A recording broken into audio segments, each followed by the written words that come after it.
నమస్కారం, welcome to I dream. ధర్మ మార్గం విత్ విజిత కార్యక్రమానికి స్వాగతం.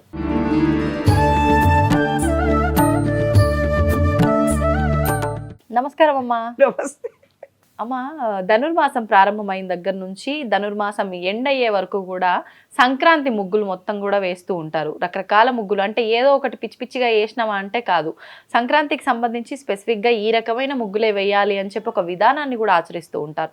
మనం సిటీలో అంటే ఇప్పుడు ఇవన్నీ చూడట్లేం, కానీ అమ్మ గ్రామాల్లోకి వెళ్తే మాత్రం మంచిగా పేడ తీసుకొచ్చి కల్లార్పు చల్లి చక్కగా వాకిలి నిండా ముగ్గులు ఎర్రగా అలికేసి ఎంత చక్కగా అనిపిస్తూ ఉంటుందమ్మా. ఆ విధానం ఇప్పటికీ విలేజ్ల్లో ఆచరిస్తున్నారు. కానీ ఎందుకు అంటే ఇది ప్రత్యేకించి ఈ మాసంలోనే ఇలా ముగ్గులు వేయాలనే విధానం ఎందుకు వచ్చిందమ్మా? ఏం లేదు నాన్న, ఈ విశ్వం అంతా ఎలా ఉంది అనని కళాత్మకంగా మహిళలు తమ కళల ద్వారా, అంటే తమ ఆర్టిస్ట్ వేలో ట్రయాంగిల్ షేప్లో ముగ్గులు, దీర్ఘ చతురస్రం ముగ్గులు, రథం ముగ్గులు, నాట్యం ముగ్గులు, పల్లెటూరులో జరుగుతున్నటువంటివి. నేను మహబూబ్ నగర్ కాబట్టి అప్పుడు మా కాలంలో మహబూబ్ నగర్లో బండలు ఉండేవి కావు నాన్న. ఎర్రమట్టి పేడ రెండు వేసి అలికి వెళ్ళిపోయేవాళ్ళు. బియ్యం నానబెట్టి రోట్లో రుబ్బి ఇల్లంతా నేను ముగ్గులు పెట్టేదాన్ని. నానబెట్టిన బియ్యంతో బియ్యం నానబెట్టి రాత్రి నానబెట్టి పొద్దున్నే రోట్లో వేసి రుబ్బి ఒక చిన్న బట్ట ముక్కను దాంట్లో ముంచి వేస్తే అది ఒక నెల రోజులు ఉంటుందన్నమాట ఆ ముగ్గు. పేడ అంటే పెండ అంటారు ఊర్లలో, తెలంగాణలో పెండ ఎర్రమట్టి కలిపి అలుకుతాము అంటాం మేము.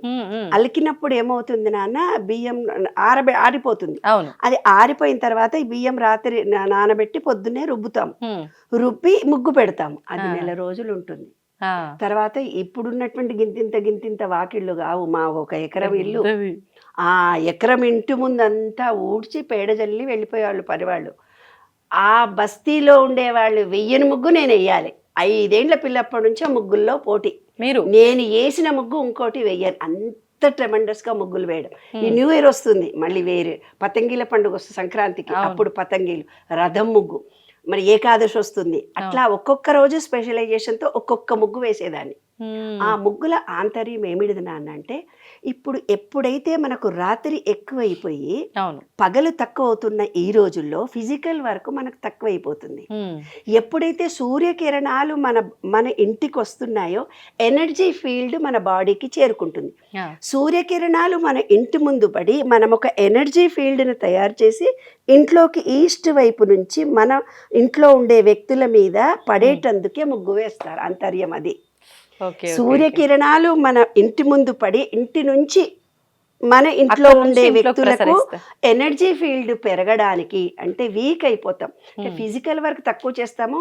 ఈ కాలంలో కడుపు నిండా అన్నం తింటాం మనం, అన్నం మంచి టయానికి కరెక్ట్గా తింటాము. దాంతో మనకి ఏమైపోతుందంటే నాన్న, ఎక్కువ మనకు ఎనర్జీ వీక్ అయిపోతుంది, బాడీ ఫిజికల్ వర్క్ తగ్గిపోతుంది, తింటాము కాబట్టి ఏంది ఎనర్జీ ఫీల్డ్లు తగ్గువైపోతాయి, సూర్యకిరణాలు మన బాడీకి తక్కువ తగులుతాయి. కాబట్టి ఎనర్జీ ఫీల్డ్ పెరిగే కాలం కాబట్టి బయట ముగ్గు అనేది ఏం చేస్తారు, పద్ధతి ప్రకారం బియ్యంతో వేస్తారు. అంటే ఏంది, చిన్న చిన్న పక్షులు, చిన్న చీమలు, వాటికి కూడా ఆహారం. ఈ ముగ్గుల్లో చాలా రహస్యాలు ఉన్నాయి. ఎంత రహస్యాలు ఉన్నాయంటే ఒక గంట సేపు చెప్పుకోవచ్చు. ఎవరింటిలోనైనా ముగ్గు లేదనుకో ఏమంటారు, అయ్యో వాళ్ళ ఇంట్లో ఏదో జరిగినట్టుంది అందుకే ముగ్గులు పెట్టలేదు, అశుభం జరిగితే ముగ్గు పెట్టారు వాకిట్లో. ఇంకొక విషయం ఏమిటంటే, ముగ్గు అనేది ఒక చుక్క పెట్టి ట్రయాంగిల్ వేస్తే ఇక్కడ నుంచి మనకు క్రిందికి ఉండేది స్త్రీ శక్తి, పై ట్రయాంగిల్ పైకి ఉండే శక్తి పురుష శక్తి. ఇట్లా చుక్క వేసి ఇటు నుంచి ఇట్లా అంటారు, పై నుంచి చుక్క క్రిందికి ఉండేది మన యూట్రస్. ఇప్పుడు ఈ క్రింది నుంచి పైకి వేసేది పురుష శక్తి. స్త్రీ పురుష శక్తులు రెండింటిని సూచించడానికి ఆ ముగ్గు వేస్తారు. తర్వాత దీర్ఘ చతురస్రం ముగ్గు వేస్తారు. దీర్ఘ చతురస్రము లక్ష్మీదేవి ఉంటుంది. ఏమ్మా, కృష్ణుడు కూడా శ్రీమన్నారాయణుని సూచించాలంటే మళ్ళీ దీర్ఘ చతురస్రం ఉంటుంది. లక్ష్మీనారాయణ ఉన్నప్పుడు మళ్ళీ స్క్వేర్ షేప్ ఉంటుంది. గణపతి కానీ లక్ష్మి కానీ దీర్ఘ చతురస్రం షేప్లో ఉంటుంది. దీర్ఘ చతురస్రం షేప్లో వేసే ముగ్గులు లక్ష్మీనారాయణుని సూచిస్తుంది. తర్వాత సూర్యశక్తి ఒక బిందువును ఆధారం చేసుకొని ఎలా రిఫ్లెక్ట్ అవుతుంది అనే దాన్ని బట్టి మన సూర్యశక్తిని ప్రతిబింబించగలిగేవి.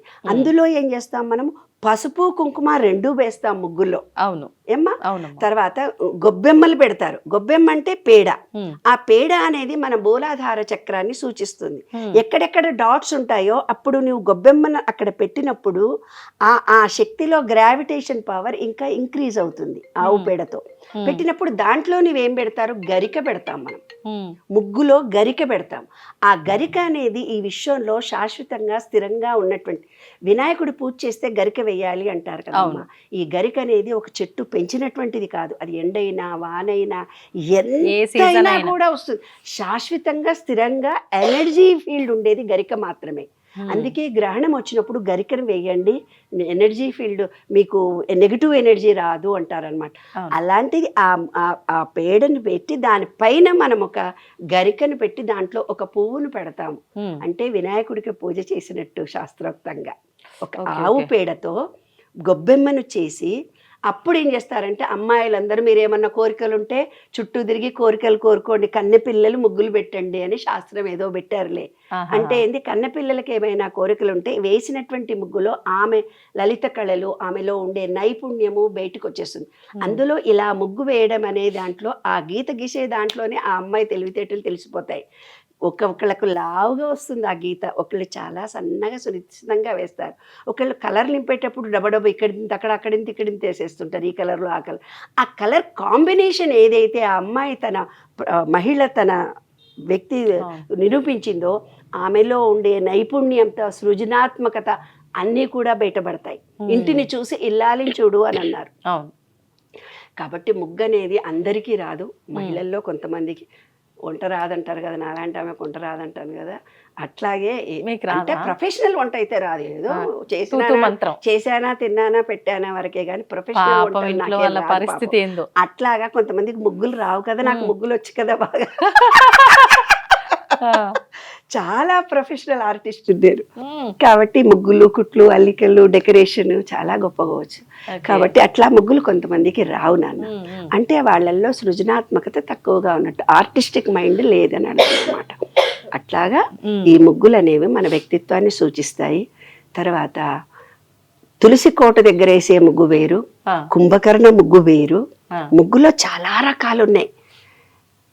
కాబట్టి మన ఇంటిలోకి దుష్ట శక్తులు రాకుండా ఉండడానికి అన్ని వైపులా ఒక ముగ్గు వేసిన తర్వాత 4 వైపులా 4 గీతలు గీస్తారు. చేస్తారు కదమ్మా, చుట్టూ గీతలు గీస్తారు. దాంతో అర్థమైంది బయటి వాళ్ళ నెగిటివిటీ మన ఇంట్లోకి రాదు, ఏ వైరస్లు కూడా మన ఇంట్లోకి రావు. అది శాస్త్రీయ రహస్యం. కాబట్టి ముగ్గు చాలా గొప్పది. మనకిప్పుడు లేకున్నా పెయింట్ తో వేసుకుంటున్నారు అందరు కూడా. ముగ్గు కనిపిస్తుంది కదమ్మా, పెయింట్ అయితే ఏముంది, మనకు ఉండేది భూమి తగ్గిపోతుంది, మనుషులం ఎక్కువైపోతున్నారు. ఉన్న ఇళ్లలోనే ఫ్లాట్లలోనే మనం ఉంటాం. ఎంతో ఉన్న చోటికి కూడా ముగ్గులు వేసుకుంటున్నారు. అది మనం గొప్పగా పొగడాలి. అంతేలే కదా. అంటే సాంప్రదాయానికి విలువలిస్తున్నటువంటి మన హిందూ సాంప్రదాయము హిందుత్వానికి గొప్పగా ఉంది. కాబట్టి పండుగను మంచిగా ఎంజాయ్ చేయండి. మీకు వచ్చినటువంటి ముగ్గులు పేపర్లో కూడా వేస్తే అన్ని పేపర్లలో వచ్చి మీ పేరు ప్రఖ్యాతులు కూడా వస్తాయి. ముగ్గుల పోటీలు కూడా పెట్టుకుంటారు కదా, అందులో కలర్లు నింపేవి, చుక్కల ముగ్గులు వేరే ఉంటాయి, గీతలు ఇట్లా పట్టుకొని వేసేవి 4 లైన్లు వస్తాయి. అది రథం ముగ్గు వేయడానికి వాడతారు. అది సంగతి. కాబట్టి ముగ్గు అనేది ఆంతర్యం కలిగినటువంటిది. ప్రతిదీ కూడా మన విశ్వంలో ఉన్నటువంటి విశ్వ రహస్యాలకు సంబంధించినటువంటి నిగూఢార్థాలు కలిగి ఉన్నటువంటిది. విశ్వంలో ఉన్నటువంటి ఎనర్జీని, విశ్వ రహస్యం ఏమిటిదంటే మన ఎనర్జీ ఫీల్డ్ని ఇంక్రీజ్ చేస్తుంది.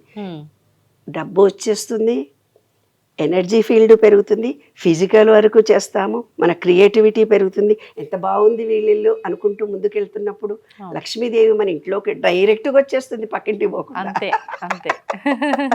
అక్కడ చూడగానే ఆ పాజిటివిటీ తెలిసిపోతుంది అడుగు పెట్టిన వారికి. ఎగ్జాక్ట్లీ. కాబట్టి మనమే ఇంతమందిని ఆకర్షించామంటే పాజిటివ్ ఎనర్జీ, లక్ష్మీదేవిని కూడా ఆకర్షిస్తాం కదా. అంతే. కాబట్టి డైరెక్ట్గా లక్ష్మీదేవి మన ఇంటికి వచ్చేస్తుంది. అది రహస్యం.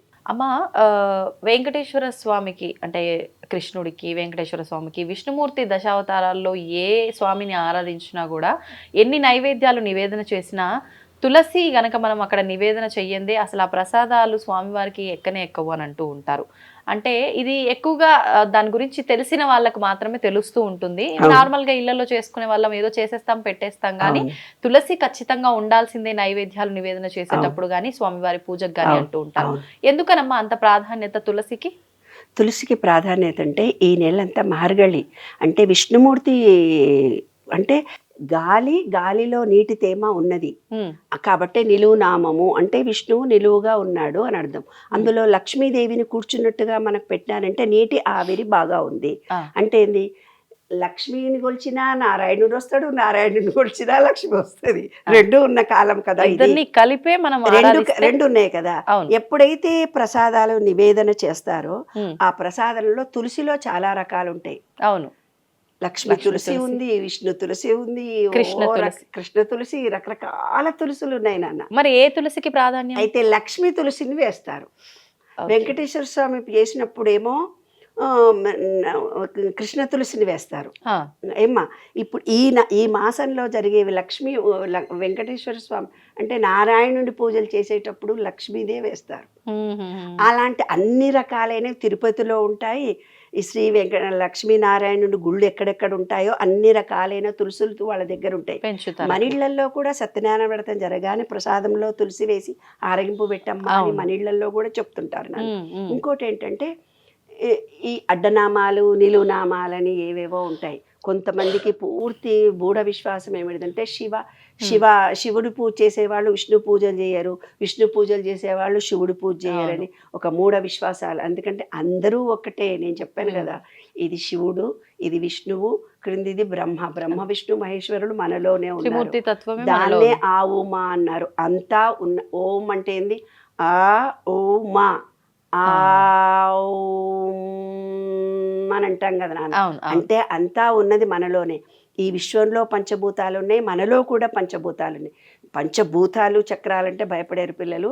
ఏం లేదు, భూమి ఎలిమెంట్ మనలో ఉంది, వాటర్ ఎలిమెంట్ మనలో ఉంది, సూర్యుడు ఎలిమెంట్ కాబట్టి డైజెషన్ కెపాసిటీ, తర్వాత గాలి హార్ట్ చక్ర, బయట గాలి ఉంది, మనలో విశుద్ధి చక్రం శబ్దము ఉంటే శూన్యము ఆకాశం ఉంది. అంటే 5 ఎలిమెంట్స్ మనలో ఉన్నాయి, పంచభూత తత్వం మనలో ఉంది. కాబట్టి అటాచ్మెంట్ కలగడానికి ఒక్కొక్క నెలలో శివుడి పూజలు కొన్ని రోజులు చేయమన్నారు, విష్ణు పూజలు కొన్ని రోజులు చేయమన్నారు. అట్లాగా లక్ష్మీదేవి పూజలు శ్రావణ మాసంలోను, ఇప్పుడు లక్ష్మీనారాయణుడి పూజలు. ఇది పోని శ్రావణ మాసం మొత్తము అమ్మవారి పూజలే చేయండి అంటుంటారు. ఎందుకు అంటే అది మన కాలాలు ఈ 12ను కనుక నీవు విభజించి చూసుకుంటే బ్రహ్మ విష్ణు మహేశ్వరులకు 3గా డివైడ్ చేయబడ్డే కాలాలు. 3 కాలాలు, 3 వేదాలు, 3 రాశులు అన్నట్టుగా త్రిగుణాత్మకమైనది మన శరీరం. ఎండాకాలము, వానాకాలము, చలికాలం 3 కాలాలు మనకు మారుతాయి. సత్వ రజస్ తమో గుణాలు. కపతత్వమా పిత్తతత్వమా వాతతత్వంలో ఉన్నాము అంటారు. ఈ కపతత్వము, వాతతత్వము, పిత్తతత్వము ఈ కాలానుగుణంగా మన బాడీలో మార్పులు జరుగుతాయి. ఆ బాడీలో మార్పులు చదివినప్పుడు శనగలు అది నువ్వులు వేసి రొట్టెలు తినండి ఆ టయానికి, ఈ గరిజలే పెట్టండి, ఈ వినాయకుడికి ఈ పూజలు చెయ్యండి, ఈ అమ్మవారికి ఇవే ప్రసాదాలు పెట్టండి. ఆ కాలానికి సంబంధించిన ప్రసాదాలను స్పెసిఫిక్గా సైంటిఫిక్ రీజన్ ప్రకారం కఫ వాత పిత్తతత్వాలను సమతుల్యం చేయడానికి ఏ కాలానికి మన శరీరంలో ఏ తత్వం వస్తుంది అలాంటి ఆహారాన్ని కనుక మనం తింటే మనకు ఆ ఎఫెక్ట్ ఉండదు అనేది దాని ఆంతర రహస్యం. అమ్మవారికి వేసే పూజల్లో తులసిని వేయడం అనేది, తులసి అనేది శాశ్వతమైనటువంటి ఎన్ని తరాలైనా కూడా అదొక తులసి లేదా అంటారు. తులసి ఎవరింట్లో అయితే చెట్టు పెరగదో వాళ్ళ ఇంట్లో నెగిటివ్ ఎనర్జీ ఎక్కువ ఉన్నట్టు లెక్క. ఎప్పుడైతే తులసి కోటలాగా ఎంత విపరీతంగా తులసి బాగా వాళ్ళ ఇంట్లో ఉంటుందో వాళ్ళ ఇంట్లో పాజిటివ్ ఎనర్జీ బాగా ఉన్నట్టు, స్త్రీ శక్తి బాగా ఉన్నట్టు, లక్ష్మీనారాయణుని అనుగ్రహం ఆ ఇంట్లో ఎక్కువ ఉన్నట్టు. కాబట్టి ప్రతి చోట దీపావళి దగ్గర నుంచి మనం తులసి పూజలు చేసి తులసి కళ్యాణం చేసుకొని ఎప్పుడు అంటే ప్రతి ఇళ్లలో ఏ చెట్టు లేకపోయినా తులసి చెట్టు మాత్రం ఉంటుంది. ఏ తులసి పెట్టుకోవాలమ్మా? మీరు ఇందాక అన్నట్టు రకరకాల తులసి మొక్కలు ఉన్నాయి. వాళ్ళ ఇష్టం నాన్న, వాళ్ళ నమ్మకాలు వాళ్ళ విశ్వాసాలు పట్టి ఉంటుంది. మనం ఇదే ఉండాలంటే వాళ్ళ ఇంట్లో వాళ్ళు అంటారు, ఆమె చెప్పింది మస్తుగా చెప్పింది, మన ఇంట్లో ఇదే చెట్టాలు ఉండడం ప్రధానమే. కానీ అది ఏమిటిదంటే తులసి నుంచి వచ్చే వైబ్రేషన్ ఏదైతే ఉందో కఫం, చంటి పిల్లలు ఉన్నారనుకో నాన్న, ఆ స్మెల్ వల్ల వాళ్ళ కఫతత్వం తగ్గిపోతుంది. ఇంటి ముందే తులసి కోటను పెట్టుకుంటాం. ఆ తులసి కోట నుంచి వచ్చే వైబ్రేషన్ ఇంట్లో వాళ్ళందరికీ ఆ తులసి కోట దగ్గర కనీసం నిలబడడం కానీ ఉండడం కానీ చేస్తే, లేదా ఒక తులసాకు ఆహారంలో వేసుకుంటే, అంటే తులసి డ్రాప్స్ వేసుకొని నీళ్ళు తాగట్లేదా మీరు? నాకు అన్నీ తెలుసు. ఇప్పుడు జనరేషన్ పిల్లలందరూ కఫము ఎట్లా కోల్డ్ వచ్చినప్పుడు తులసి డ్రాప్స్ దొరుకుతున్నాయి, 2 డ్రాప్స్ వేసుకొని తాగేయమ్మా అంటున్నారు. లేదా నీళ్లు మరిగించుకొని 2 తులసి దళాలు దాంట్లో వేసి ఆ నీళ్లు తాగుతున్నారు. కాబట్టి తులసి చాలా ప్రత్యేకమైనది ఈ మాసంలో లక్ష్మీ కటాక్షం గురించి. కాబట్టి ప్రతిరోజు మీకు వీలైతే దేవుడికి నివేదన చేసుకునే ఇళ్లల్లో ఏదైనా అయితే, అది కూడా లేదు, కుక్కర్లో అన్నం వండి అక్కడ పెట్టారు, తినడానికి వచ్చారు, ఒక తులసి దళం దాంట్లో వేసి మీరు అందరు తినండి, it is good. Aroma therapy అంటారు చూడు, అరోమా థెరపీ దానివల్ల మనకు కొంచెం ఒక మత్తు లాంటిది వచ్చి, ఒక మైమరపించే ఒక శక్తి మనలో వస్తే ఎనర్జీ ఫీల్డ్ పెరుగుతుంది. అది రహస్యం. అమ్మ, ఇప్పుడు 3-4 రకాల తులసి మొక్కలు ఉన్నాయని చెప్పుకున్నాము. అంటే ఏ తులసిని ఏ రకంగా గుర్తించవచ్చు అంటారమ్మా? దానికి ఏమన్నా ఆధారం ఉందా? ఏం లేదు నాన్న, నేను యుఎస్ వెళ్ళినప్పుడు అక్కడ లక్ష్మీనారాయణ గుడిలో అందరికీ తులసి మొక్కలు ఇచ్చారు. అసలు యుఎస్లో ఏంటంటే ఎక్కువ చలి ఉంటుంది, తులసి అసలు ఎవరి ఇళ్లలో పెరగదు. ఆ ఎండాకాలం ఏదైతే వస్తుందో ఆ చెట్టును తీసుకెళ్లి వాళ్ళు ఎండలో పెట్టుకుంటారు. పెట్టుకుంటే వాళ్ళ ఇంట్లో ఆ చెట్టు ఉంటుంది, లేకపోతే మళ్ళీ చచ్చిపోతుంది. ఓహో. అక్కడ యుఎస్ లో మనలాగా సూర్యకిరణాలు చల్లదనం ఎక్కువ ఉంటుంది, చల్లదనం ఎక్కువ ఉండేసరికి పోతుంది. కానీ నేనున్న 6 నెలలు మా పాప ఇంట్లో తులసి ఎంత పెద్దగా అయిందో. అయితే ఏంటంటే నాన్న, మా అమ్మాయి అన్నది, నువ్వేం చేసావో ఏమో మమ్మీ, నువ్వు ఉన్నప్పుడు మంచిగా పెరిగింది, ఇప్పుడు ఉండట్లేదు. క్లైమేట్ చేంజ్ అంటే దాన్ని ఓపికగా ఎండొచ్చినప్పుడు పక్కకు పెట్టాలి, నీళ్లు ఏ రోజు పోయాలి, అవసరం ఉన్నప్పుడు పోయాలి. నీటి తత్వం, నీళ్ళు ఎక్కువ ఉన్నాయనుకో, రోజు నీళ్లు పోసావనుకో, ఈ వింటర్లో రోజు నీళ్లు పోస్తే చెట్లు చచ్చిపోతాయి. నీళ్ళు ఎక్కువ అయితే కూడా చెట్లు చచ్చిపోతాయి. అందులో 3 రకాలైన తులసి ఉంటుంది. బ్లాక్ ఎక్కువ ఉంటే కృష్ణ తులసి, బ్లాక్ గ్రీన్ గ్రీన్ మిక్స్గా ఉంటే విష్ణు తులసి, మళ్ళంటేనేమో లక్ష్మీ తులసి టోటల్ గ్రీన్ కలర్లో. ఇంకా చాలా రకాలైన తులసి. ఆ తులసి ఎలా ఉంటుందో చెప్పనా, యుఎస్లో ఒక మనము పూర్వకాలం గరికతో ఏదైనా రుబ్బి బోర్డుకు నల్ల ఏదైనా జరిగితే ఊర్లలో ఏదో ఇట్లా రక్తం రాకుండా గడ్డలైతే ఏదో ఇట్లా పూసుకునేవాడు, ఆ ఆకులా ఉంటుంది. తులసి ఆకులాగా ఉండనే ఉండదు యుఎస్లో. ఆకు కొంచెం డిఫరెన్స్ ఉంటుంది. అడవి తులసి అట అది. అడవి తులసి అయితే అక్కడ కొంచెం బాగా వస్తుంది స్మెల్. కానీ అడవి తులసి మరి నివేదనకి తాగడానికి వాడొచ్చా? తులసి స్మెల్లే ఉంటుంది, ఆకు మాత్రం డిఫరెంట్గా ఉంటుంది యుఎస్ లో. పోనీలేండి, అంటే వాతావరణ రీత్యా ఆకులు డిఫరెన్స్ ఉంటాయి. అట్లా మన దగ్గర కూడా చాలా తులసులు ఉన్నాయి. ఒక్కొక్క ప్రాంతంలో ఒక్కొక్క భూమిలో ఏవి పండుతాయో అవే పండుతాయి. తులసి మొక్క ఇంట్లో వాళ్ళ ఆరోగ్యాన్ని సూచిస్తుంది అంటారు కదా, అది ఎంతవరకు? అంటే గాలి వీచినప్పుడల్లా అలా కాదమ్మా, తులసి మొక్క తరచూ ఎండిపోతుంది అని అంటే ఇంట్లో వాళ్ళకి అనారోగ్యం, బ్యాడ్ ఎనర్జీస్ ఎక్కువ ఉన్నట్టు లెక్క.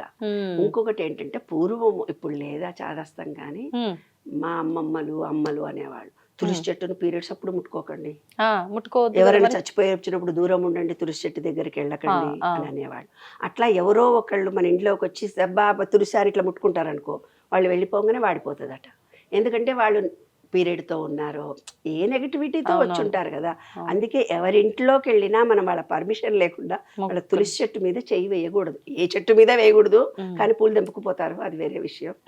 చెట్లు కూడా వాళ్ళకి కావాల్సిన ఎత్తుకుపోతుంటారు, కానీ తులసిని మాత్రం వాళ్ళ పర్మిషన్ లేకుండా తీసుకోకూడదు. అదొక రహస్యం. ఇప్పుడు మనం పూజ చేస్తున్న ఆ మొక్క ఉన్న కుండీలోనే పెరిగిన మొక్కల్ని వేరే వాళ్ళకి మనం ఇవ్వచ్చా? అన్నీ ఇవ్వచ్చు, ఏం కాదు. అంటే కొంతమంది ఇట్లా ఫీల్ అవుతారు కదమ్మా, మేము పూజ చేస్తున్న మొక్క కాబట్టి మా పుణ్యం అంతా వాళ్ళకి వస్తుందేమో. అంతే, ఎవరి పుణ్యం వాళ్ళకి. ఎనర్జీ లెవెల్స్ అంతా సైన్స్ నాన్న. ఎనర్జీ లెవెల్స్ ఎవరి వాళ్ళకే ఉంటాయి. మగవారు తులసి మొక్క దగ్గర పూజ చేయకూడదా అమ్మా? లక్ష్మీదేవి పూజలు ఆడవాళ్ళు చేస్తారని అంతే, ఎవరైనా చేయొచ్చు. అయ్యో తప్పేం. మా ఇంటి ముందు తాతగారు ఉండేవాళ్ళు, ఆయన రోజు రాత్రి పగలు 2 పూటల హారతి ఇచ్చి నీళ్లు పోసి మాకు కూడా ప్రసాదం ఇచ్చేవాళ్ళు. పరిమళ అని తులసికి పూజ చేయడము మంత్రాలయంలో ప్రావీణ్యత చాలా ఎక్కువ కలిగి ఉంది. అంతేనా? విశేషంగా మంత్రాలయంలో తులసి ప్రాధాన్యత ఎక్కువగా ఉంటుంది. పరిమళ దాని పేరు. తులసి మొక్క పేరా అమ్మా? పరిమళ పూజ అంటారు. పరిమళము అంటేనే సువాసన సువాసన వెదజల్లటం. Aroma therapy.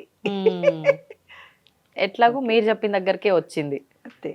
అమ్మ, కొంతమందిని చూస్తూ ఉంటాం మనం, ఈ మధ్య కాలంలో చాలా మందిని చూస్తున్నాము. కాల్స్ మాట్లాడుకుంటారు, చాటింగులు చేస్తారు, కలిసి తిరుగుతారు, కలిసి తింటారు, అట్లా ఉంటారు, కలిసి ఉంటారు. కానీ మేము లవర్స్ కాదంటారు, మేము ఫ్రెండ్స్ కాదు, ఇష్టపడరు అప్పటికి. ఫ్రెండ్స్ కాదంటారు, లవర్స్ కాదంటారు. మరి మీరేంటి అంటే అదొక క్వశ్చన్ మార్క్. ఇలాంటి చాలా గమనిస్తూ ఉంటాం. అంటే దీన్ని ఒక రకంగా సిచ్యువేషన్ కి తగ్గట్టుగా వాళ్ళకు వాళ్ళు ఒక కేరింగ్ అన్ని చూపించుకుంటూ ఉంటారు. మరి రిలేషన్షిప్ ఏంటి అంటే ఏం ఉండదు. అసలు ఇలాంటి వాళ్ళని ఎలా అర్థం చేసుకోవచ్చు? ఇది ఎంతవరకు కరెక్ట్ అంటారు? అది ఫ్రెండ్షిప్ గా ఉండాలి కొన్ని రోజులు. ఫ్రెండ్స్ లా ఉన్న తర్వాత అతని భావాలు నేను, నా భావాలు అతను తెలుసుకున్న తర్వాత పెళ్లి చేసుకోవడమో కలిసి ఉండడమో చేద్దామని దూరాలోచన. అది ఎందుకంటే వాళ్ళకి కొంచెం భయం అనమాట. సెక్స్ కలిసిన తర్వాత మళ్ళీ ఎలా ఉంటాడో మళ్ళీ, ఎందుకంటే దూర ప్రాంతాలు వేరు, ప్రాంతీయతలు వేరు, భాష వేరు, యాస వేరు, చాలా గొడవలు ఉంటాయి ఇక్కడ. వీళ్ళకు నచ్చుతాయో నచ్చవో. నిన్న ఒక ఆయన చెప్తున్నాడు, అమ్మ ఓల్డేజ్ హోమ్లో వంట చేసే అతను ఎవరో నార్త్ వాడు వచ్చి వంట చేస్తే ముసలోళ్ళందరూ గులుగుతారట. ఏమని గులుగుతారు? ఈ ఇంట్లో టమాటా ముక్క వేయకుండా చేశాడు వీడు అంటారట. వాడు చేసే నార్త్ వంటల్లో టమాటాలు వేయరు, వాడు చేసే పద్ధతులు వేరే ఉంటాయి. మరి ఈ ముసలాయన పుట్టి పెరిగినప్పటి నుంచి కరీంనగర్లోనో వరంగల్లోనో పెరిగిండు, ఈస్ట్ గోదావరిలోనో పెరిగొచ్చాడు. దాంట్లో టమాటాలు ఉల్లిపాయలు వేయకుండా వాళ్ళు కూరలు చేయరంట కొన్ని ప్రాంతాలు. కొన్ని ప్రాంతాల్లో ఉట్టుకు పోపేసి ఫ్రై అంటే వేరట, కూర అంటే వేరు, నీళ్లు పోస్తే కూర అనట. అది భావాల్లో భాషల్లో చాలా తేడాలు ఉన్నాయి. మరి ఇలా వచ్చినప్పుడు మొన్న ఒక ఫ్యామిలీలో ఆంధ్ర తెలంగాణ వాళ్ళకి పెళ్ళై విడిపోయారు. ఎందుకు విడిపోయినారు అంటే, పెళ్ళైనాక వాళ్ళ ఆయనను ఏమయ్యా అని పిలిచిందట. ఏమయ్యా అని పిలుస్తావు? పిలవడానికి కదా, ఏమండి మీరు అని పిలవాలి. ఏమయ్యా అని పిలుస్తావా నీవు అని గొడవలు జరిగినాయి ఫస్ట్ డేనే. అంటే తెలంగాణ పిల్లలకు ఏమండి మీరు అనేది తెలియదు. ఆ అమ్మాయి పల్లెటూరులో పెరిగింది. మరి పల్లెటూరులో పెరిగి వచ్చిన పిల్లను నువ్వు వివాహం చేసుకొని మీ ఇంటికి వచ్చినాక చూడమ్మా ఏమండి మీరు అనాలని నువ్వు నేర్పితే కదా, కొన్నాళ్ళు చూస్తే కదా తెలిసింది. మరి వారం రోజుల్లో నువ్వు ఏమయ్యా అనగానే నీ పెళ్ళానికి గౌరవించడం చేత కాదురా, ఏమయ్యా ఒరే ఒరే అంటుంది, నీ పెళ్ళాన్ని సరిగ్గా చూసుకో, ఏమమ్మా మొగుడిని పలకరించే మర్యాద, ఇన్ని సినిమాలు చూడలేదా, సినిమాలో పెళ్ళిళ్ళు కాగానే ఇట్లా వేసుకొని వచ్చి బుట్టు పెట్టుకొని ముత్యమంతా పసుపు ముఖమంతా ఛాయ అంటది, సినిమాలన్నా చూసి నేర్చుకోలేదమ్మా. మరి ఇలాంటి భయాల గురించి వాళ్ళు లివింగ్ అలా చేస్తున్నారు నాన్న. చేస్తున్న దాంట్లో ఏం తప్పు లేదు. అయితే ఒక అబ్బాయి వచ్చింది, 33 ఏళ్ళు, పెళ్లి కాలేదు. పెళ్లి కాకపోతే నేను అడిగాను, ఎరా నాన్న ఎందుకు ఎవరైనా ప్రేమించి పెళ్లి చేసుకోకు? అదేంటా అంటే, మా అమ్మ చదువుకునే రోజుల్లో ఆడపిల్లలు ఎవరైనా ఎత్తుకుపోతారా, కళ్ళు దించుకొని పోయి కాలేజీలో చదువుకున్నాను, ఎత్తుకపోతారని వాళ్ళ అమ్మ చెప్పేదట. ఎవరో వాళ్ళు ప్రేమిస్తారా నేను చూడొద్దు అమ్మాయిలు అంటే ఇలా తల్లకి వేసుకొని చూశాడట. ఇవాళ 33 పెళ్లిళ్ళు కాకపోయేసరికి ఎవరినైనా ప్రేమించు అంటున్నావు కదమ్మా, ఏం కోర్సు చదువుకోవాలి చెప్పి బొజ్జు చేసుకొని. ఆ కోర్స్ ఏదో మీరు నేర్పించవచ్చు కదమ్మా. ఇలా ఉంటుంది నాన్న, వాడికి ఆ భయమే ఉంటుంది ఇప్పుడు కూడా. కాబట్టి వాళ్ళు తల్లిదండ్రులు, వాళ్ళ పెంపకము, వాళ్ళ భాష ఏంటి, భాషలో తేడా ఉంది, యాసలో తేడా ఉంది. పరివాహక ప్రాంతంలో భోజనాలు వేరే తీరున్నాయి. మరి భోజనాల్లో తేడాలు వచ్చి గొడవ పడతారు, మాటల్లో తేడా వచ్చి, యాసలో తేడా వచ్చి. ఏనానా ఇవాళ టీవీలో చూపించే కరీంనగర్ వరంగల్ లాంగ్వేజ్నే చూపించి ఇదే తెలంగాణ భాష అంటే కాదు. మహబూబ్ నగర్లో వేరే ఉంటుంది, ఖమ్మంలో వేరే ఉంటుంది, నిజామాబాద్లో లాంగ్వేజ్లో యాసలో చాలా తేడా ఉంటుందమ్మా. తెలంగాణ అనగానే ఒకటే కాదు, శ్రీకాకుళంలో వేరే తీరు ఉంటుంది, కృష్ణా జిల్లాలో వేరే తీరు ఉంటుంది. ఏమ్మా ఆంధ్రలో కూడా యాసలో భాషలో తేడాలు ఉంటాయి. అలాగే మరి నార్త్ పిల్లలను, సిక్కుల వాళ్ళను, ఎక్కడెక్కడో మార్వాడి పిల్లల్ని మన పిల్లలు పెళ్ళిళ్ళు చేసుకొని చక్కగా కాపురాలు చేయటం లేదా? కాబట్టి ఈ భయాలన్నీ తల్లిదండ్రులు, మనము, సమాజము ఏర్పరచడం మూలంగానే ఈ జనరేషన్ అలా లివింగ్ ఫ్రెండ్షిప్ చేస్తున్నారు. కలవగానే నన్ను దూరం పెడతాడో ఏమో, వీడికి భయమే దానికి భయమే. అందుకని లివింగ్ కొన్నాళ్ళు చేసి అభావాలు, భోజనాలు, వ్యవహారము అన్నీ కలిసిన తర్వాత.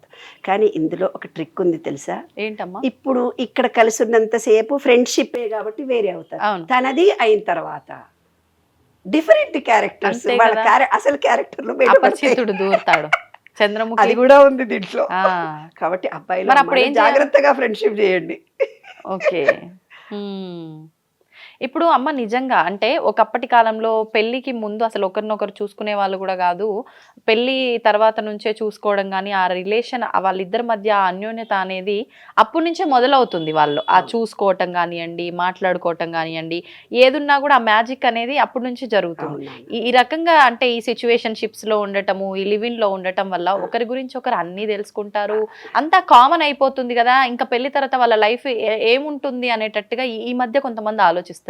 దాని గురించి ఏం చెప్తారు? అది కూడా అంతేనన్నా. వాళ్ళు ఏమనుకుంటున్నారంటే ఈ భావాలు, వాళ్ళ ఇంటి వ్యవహారాలు, వీళ్ళ ఇంటి వ్యవహారాలు, వీళ్ళు ఎలా ప్రవర్తిస్తారు, వీళ్ళ అమ్మా నాన్న వస్తే ఎలా, వాళ్ళ అమ్మా నాన్న వస్తే ఎలాగుంటారు, వీళ్ళ పద్ధతులు ఏమున్నాయి, వాళ్ళ పద్ధతులు ఏమున్నాయి తెలుసుకోవడం కూడా చాలా ముఖ్యమే. ఇది ఇంటెలిజెన్స్, తెలివైన వాళ్ళు చేసే వ్యవహారమే ఇది.